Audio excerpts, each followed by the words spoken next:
اور پاؤں باہر رہ گیا، قبر بند ہو گئی۔ آج تک وہ قبر کے باہر ہے، وہ پاؤں آج تک باہر ہے۔ ہر جمعرات کو ان کے ناخن بھی کاٹے جاتے۔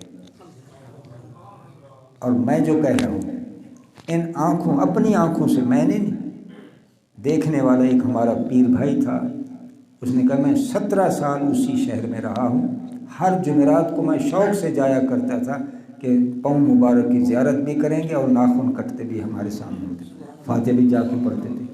تو وہ اللہ کے محبوب کا فرمان سچا ہوا کہ اللہ کے ولی جو ہیں ان کو موت نہیں آتی، ان کا انتقال ہوتا ہے، ان کی قبر نہیں ہوتی بلکہ باغ بہشت کا ٹکڑا ہوتا ہے۔ تو عزیز و دوستو، اب یہ بھی میں بتاتا چلا جاؤں کہ ولی کی نشانی کیا ہے، ولی کس کو کہتے ہیں۔ موٹی موٹی بات آپ کے ذہن میں آ جائے، ولی وہی ہو سکتا ہے جو اللہ کے محبوب کا تابعدار ہو، اس کے اندر شریعت پاک کی پوری استقامت ہو، بھلے اس سے کوئی کرامت ظاہر ہو نہ ہو، کرامت کوئی ضروری نہیں، کوئی دلیل ولایت نہیں ہوتی، نبی کریم علیہ الصلوۃ والسلام کی شریعت پہ عمل کرتا ہے اور صاحب سلسلہ ہو۔ سلسلہ کا مطلب ہے زنجیر، کڑی سے کڑی ملتی ہو حضور علیہ الصلوۃ والسلام سے، کسی صاحب نسبت سے اس کا تعلق ہو اور کسی سلسلے سے ہو۔ اب ہمارے پاک و ہند کے اندر جو متعارف ہیں سلسلے وہ 4 ہیں، چشتیہ، قادریہ، سہروردیہ، نقشبندیہ، اور بھی ہیں دوسرے ملکوں میں اور بھی ہیں، لیکن ہمارے ہاں زیادہ تر یہ 4 سلسلے چلتے ہیں۔ تو عزیز و دوستو، کہ یہ تو وہ ہوا کہ وہ زندہ ہیں، تو اللہ والوں کے ساتھ نسبت قائم کرنے کا فائدہ کیا ہے؟ فائدہ کیا ہے؟ اب یہ ایک رواج ہو گیا ہے کہ کیا ضرورت ہے کسی کی بیعت ہونے کی، کیا ضرورت ہے؟ بہت زیادہ ضرورت ہے۔ نبی کریم علیہ الصلوۃ والسلام کی ذات مبارکہ کی ایک دعا ہوا کرتی تھی، اللہم اسألک ایمانا لیس بعدہ کفر، اے اللہ مجھے وہ ایمان عطا کرو جس کے بعد کفر نہیں۔ اس کا مطلب یہ کہ وہ ایمان بھی ہے جس کے بعد کفر ہے۔ اب حضرت مجدد منور، مجدد الفسانی، احمد فاروقی سرہندی رحمۃ اللہ تعالی نے فرمایا ایمان کی 2 قسمیں ہیں، ایک کو کہتے ہیں صورت ایمان، ایک کو کہتے ہیں حقیقت ایمان۔ اب صورت ایمان ہر ایک کو حاصل ہے جس نے کلمہ پڑھا، اس کے پیچھے پیچھے کلمے کے ساتھ ساتھ وہ روزے بھی رکھتا ہے، نمازیں بھی پڑھتا ہے، حج بھی، تمام تر نیکیاں کر گزرتا ہے، باقاعدگی سے کرتا ہے، اسے ایمان صورت ایمان حاصل ہے۔ تو حقیقت ایمان اس کے پاس ہوتی ہے جو صاحب نسبت ہوتا ہے، جو کسی کا مرید ہے، کامل بزرگ کا جو مرید ہے اسے ایمان حقیقی مل جاتا ہے۔ اب صورت ایمان اور حقیقت ایمان میں فرق کیا ہے؟ فرق یہ ہے کہ جس کے پاس صورت ایمان ہے، اللہ نہ کرے کسی زندگی کے موڑ پر اس کا ایمان شیطان چھین سکتا ہے، لیکن جس کے پاس حقیقت ایمان ہوگی، شیطان ساری دنیا کے اندر اپنی پھیلائی ہوئی طاقت کو بلا لے، ایک آدمی کا ایمان نہیں چھین سکتا۔ اس لیے یہ ضروری ہے کہ کسی نسبت والے سے، کسی سے نسبت جڑ جائے۔ تو عزیز دوستو، باقی ان کے پاس جانے سے کیا ہوگا؟ شیخ عبد القادر جیلانی محبوب سبحانی قطب ربانی رضی اللہ تعالیٰ عنہ فرماتے ہیں، یا مرید الباطن علیک بالدواء، اے باطن کا مریض آپ پر واجب اور فرض ہے کہ اس کا علاج کرو۔ حاضر دواء لا یکون الا عند الصالحین، فرمایا یہ دوا آپ کو کہیں نہیں ملے گی، اگر ملے گی تو کسی ولی اللہ کے پاس ملے گی، صالح کے پاس ملے گی، اللہ کے بندے کے پاس ملے گی۔ خضوع ہو، اسے لو، واستعمل ہو، اسے استعمال کرو، تفتح عیناک، پھر کیا ہوگا؟ آپ کی دل کی آنکھیں کھل جائیں گی۔ وہ کچھ بتائیں گے آپ کو، کوئی علاج بتائیں گے۔ اب یہاں تھوڑی دیر کے لیے سوچتے ہیں کہ بدن بیمار ہو جائے تو اس کا علاج سنت، دل بیمار ہو گیا، روح بیمار ہو گئی، اب اس کا علاج واجب کیوں فرمایا گیا؟ دل بیمار ہو، بدن بیمار ہو گیا تو اس کا نقصان کیا ہوگا؟ اس کا نقصان یہ ہوگا کہ ہماری دنیا کی زندگی تھوڑی سی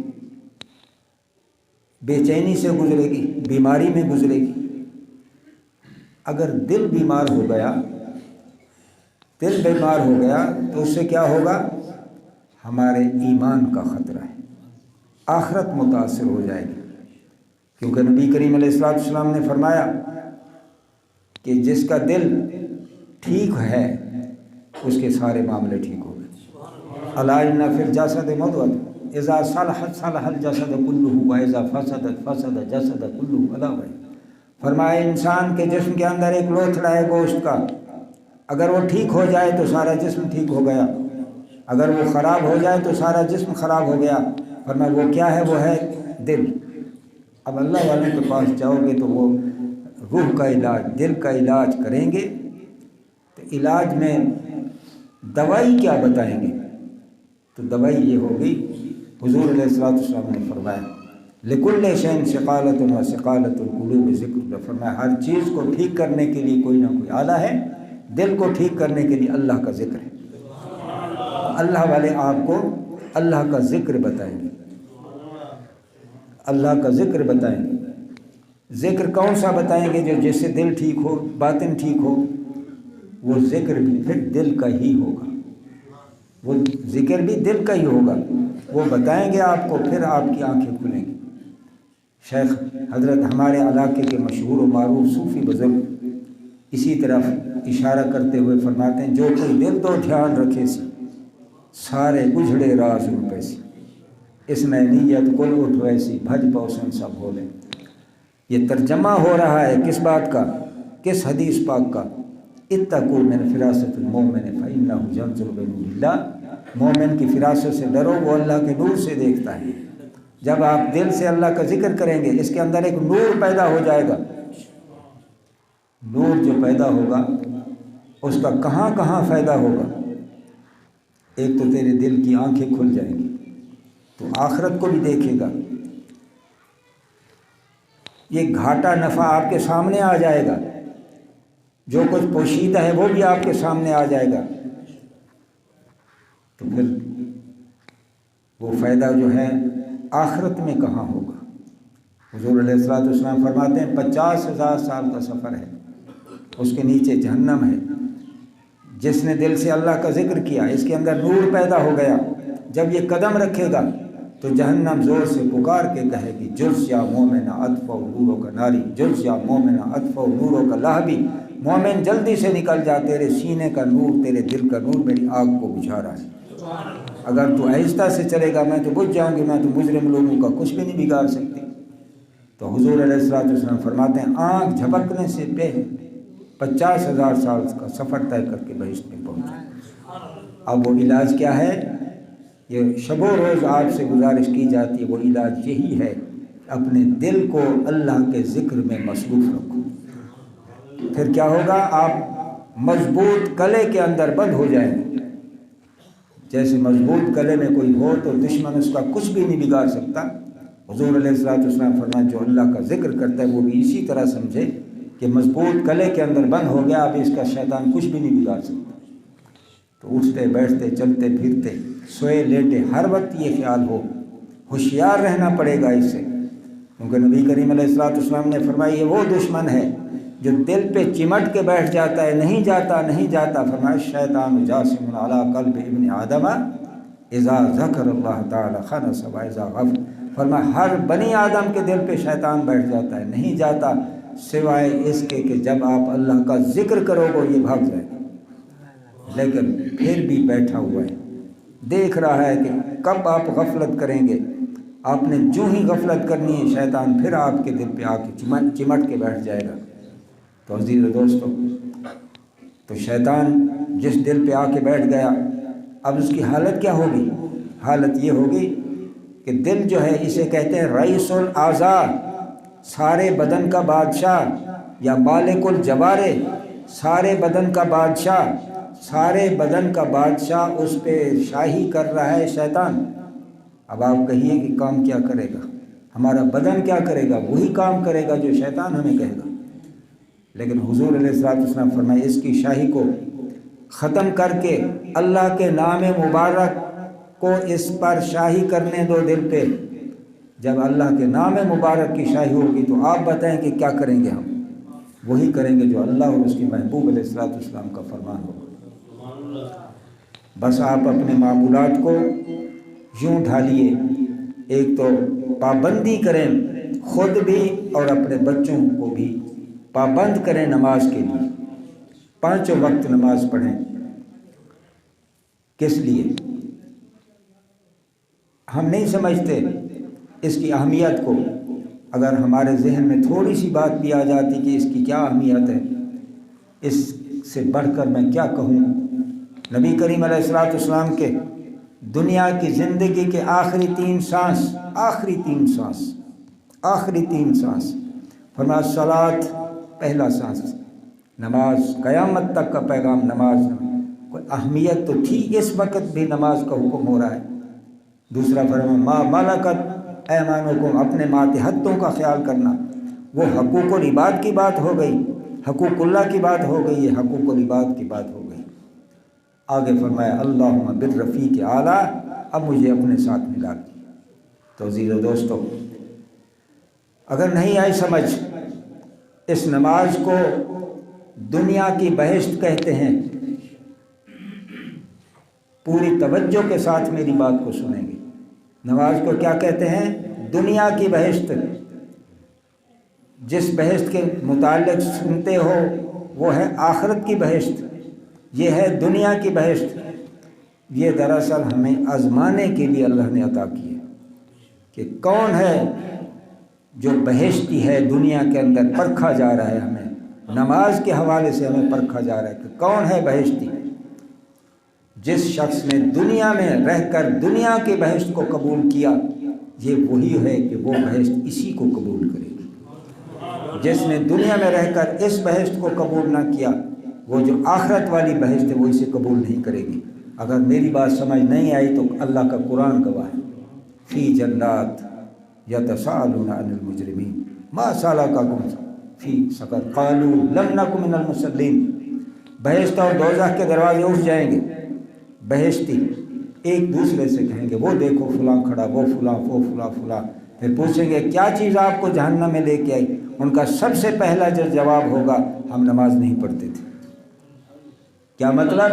دنیا میں رہ کر ہم نے دنیا کی بہشت کو قبول نہیں کیا، اس لیے ہمیں اس بہشت نے قبول نہیں کیا۔ نبی کریم علیہ السلام فرماتے ہیں کچھ خوش نصیب ایسے بھی ہوں گے، قبروں سے اٹھیں گے وہ بہشت میں چلے جائیں گے، وہاں کے رضوان اکٹھے ہو جائیں گے، پوچھیں گے آپ آ گئے؟ ہاں جی آ گئے۔ آپ نے پل صراط سے گزر کے آئے؟ آپ نہیں، پتہ نہیں۔ میزان سے ہو کے آئے؟ نہیں پتہ۔ حشر کی گرمی کو دیکھا؟ نہیں پتہ۔ پھر وہ پوچھیں گے یہ بتاؤ آپ دنیا کے اندر کیا کرتے تھے؟ اب ان کا پہلا جواب کیا ہے؟ سب سے پہلا ان کا جواب یہ ہے ہمارا دل جو ہے وہ مسجد میں اٹکا رہا کرتا تھا۔ تو اس حد تک ہم نماز کے شوق میں تھے کہ کب بلاوا آئے گا آؤ ہمارا دیدار کرو۔ نماز تو دیدار کا نام ہے، نماز تو اللہ کے دیدار کا نام ہے۔ نماز جو ہے اللہ کے دیدار کے لیے ہے، وہی بہشت بھی اللہ کے دیدار کے لیے، یہ بہشت بھی اللہ کے دیدار کے لیے۔ دل اٹکا ہوا ہے کہ کب بلاوا آئے گا ہمارا دیدار کرو۔